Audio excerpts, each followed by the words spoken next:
नहीं है। जैसे अंग्रेजी आपके स्त्री और पुरुष में भेद नहीं कर सकती, लेकिन हिंदी को ये अधिकार प्राप्त है कि वो स्त्री को स्त्री कहती है और पुरुष को पुरुष कहलवाती है, कहती है। इसी तरीके से बहुत सी ऐसी विशेषताएं इस भाषा में हैं। आप अपने मन के हर भाव को रख सकते हैं, उसको उपमा दे सकते हैं। जैसे अभी कोरोना काल की उपमा महाभारत से जो है तुलनात्मक रूप में की गई। किसी ने गोपाल दास नीरज की कविता रखी। तो यही भाषा का सौंदर्य है। हम जो लोग,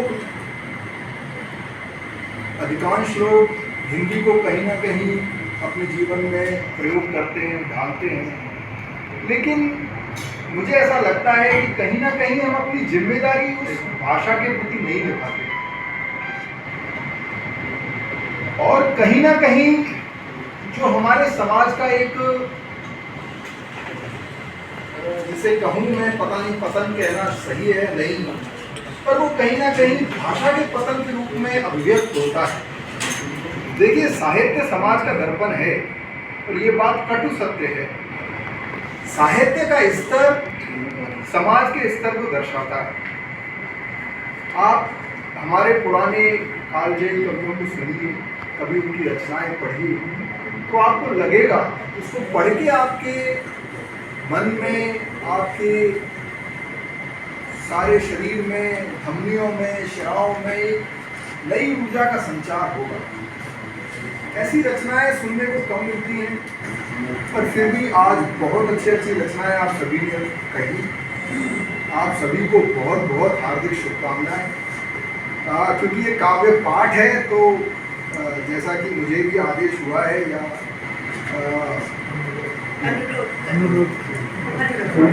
अनुरोध हुआ है कि भाई कुछ मैं भी सुनाऊं, तो कुछ मेरे बहुत ही पसंदीदा कवि रहे जिन्होंने तो रामधारी सिंह दिनकर हैं हमारे राष्ट्रकवि की उपाधि उनको दी गई। तो आप देखिए, इनके कविता का सौंदर्य क्या है कि वो हर सोते हुए मन में भी कुछ चिंगारी जला सकते हैं। इस तरीके की इनकी रचनाएं हैं।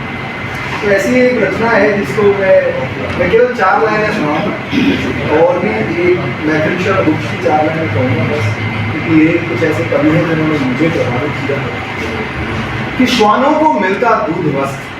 श्वान मतलब कुत्ते। तो हमारी जब स्वतंत्रता नहीं मिली थी, उस टाइम की रचना है। ये पीली शर्ट वाले, टी शर्ट वाले थोड़ा ध्यान दें। श्वानों को मिलता दूध वस्त्र, भूखे बालक बुलाते। श्वानों को मिलता दूध वस्त्र, भूखे बालक बुलाते हैं। माँ की भट्टी से चिपक के जाड़ी की रात। स्त्री की लज्जा बसन बेच जब ब्याज चुकाए जाते हैं, तब मालिक तेल फुलेलों पर पानी साफ करते, पानी साफ करते। वो समय है जब हमें, हमारे देश में बहुत गरीबी है, मतलब हर तरफ एकदम जिसे कहते हैं निराशा ही निराशा। तो उस दौर में इन कवियों ने लिखा और हमारे लोगों को प्रेरित किया। ऐसी शिक्षा पे लिखा मैथिली शरण बुक ने कि सबसे प्रथम कर्तव्य है शिक्षा बढ़ाना देश में। सबसे प्रथम कर्तव्य है शिक्षा बढ़ाना देश में। शिक्षा बिना ही पढ़ रहे हैं आज हम सब देश में। शिक्षा बिना कोई कभी बनता नहीं सत्पात्र। शिक्षा बिना कोई कभी बनता नहीं सत्पात्र है। शिक्षा बिना कल्याण की आशा निराशा।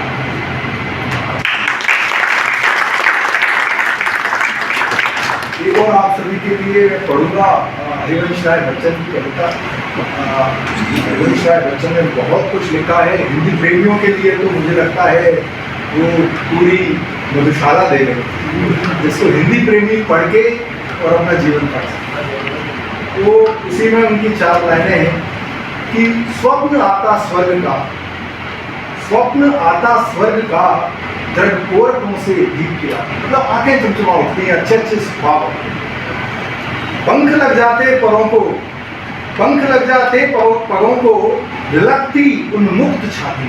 एकदम आदमी का दिल धड़क रहा है, कुछ अच्छा स्वप्न उसके दिमाग में चल रहा है, उसको कुछ पाने की आशा है। पर वो क्या लिखते हैं कि रास्ते का एक कांटा पाँव का दिल चीर देता, रास्ते का एक कांटा पाँव का दिल चीर देता, रक्त की दो बूंद गिरती एक दुनिया दूर। मतलब जरा सा कोई परेशानी आई, जैसे उन्होंने कहा कि मुझे डबल ए अकेला बना दिया सप्लाई डिवीजन में तो मैं कहूँगा कि रास्ते का एक कांटा ही तो छोटे मोटे कांटे हैं, तो उसकी जो चुभन है उससे कभी क्या कहता है कि रास्ते का एक कांटा पाँव का दिल चीर देता, रक्त की दो बूंद गिरती एक दुनिया डूब जाती।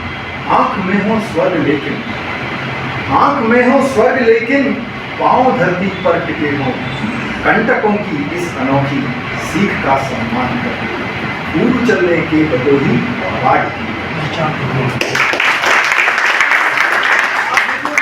ये वो कवि हैं जिन्होंने कहीं ना कहीं हिंदी को एक नई ऊंचाई दी। इसके अलावा क्योंकि मैं ब्रज क्षेत्र का रहने वाला हूँ, ब्रज में भी हिंदी से पहले रचनाएं ब्रज में हुई। जैसे आपने अमीर खुसरो का नाम सुना होगा कि मैं तो पिया से नैना लड़ा रही है, ये ब्रज भाषा की रचना है। इसके बाद हिंदी मतलब परिमार्जित होती हुई इनसे बाहर आई। पहले इसीलिए हिंदी को यदि सुदृढ़ करना है कहीं ना कहीं, तो हमें अपनी बोलियों को, अपनी जो लोकल डायलेक्ट्स हैं, अपनी जो गाँव की बोलियाँ, उनको सुदृढ़ करना है, क्योंकि उनका और हिंदी का एक बड़ा धूप छांव का नाता है। तो इसी के साथ हिंदी हमारी बहुत आगे बढ़े, इसको और भी आप जैसे अच्छे रचनाकार मिले, अच्छे बोलने वाले मिले, इसको महसूस करने वाले लोग मिले, इसको जीने वाले लोग मिले, अपने रोजमर्रा की जिंदगी में अपने बच्चों से बात करते समय वो गर्व महसूस करें, ना कि एक अपमान का भाव ले आए मन में कि अरे हमारा बच्चा तो हिंदी बोलता है। ऐसा ना हो, ऐसे सुखद भविष्य की मैं हिंदी के लिए कामना करता हूँ।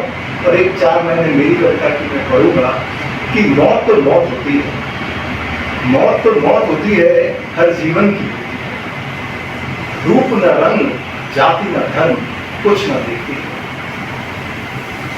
रूप न रंग जाति न धर्म कुछ न देखती, पर कुछ लोग रो रो के मरते हैं, मरकर भी रुलाते हैं और उन्हीं आंसुओं में भूल जाते हैं। पर कुछ करने वाले, इतिहास बनाने वाले कुछ करके मरते हैं, इतिहास बना के मरते हैं। मरता तो हर कोई है, मरता तो हर कोई है, पर किसी किसी की बात ही कुछ और होती है। जब इतिहास बनाने वाले मरते हैं तो उन पर 2 लाइनें हैं कि जब कांधी उनकी उठती है तो फूलों की वर्षा होती है। मरता तो हर कोई है, पर किसी किसी की बात ही कुछ और होती है।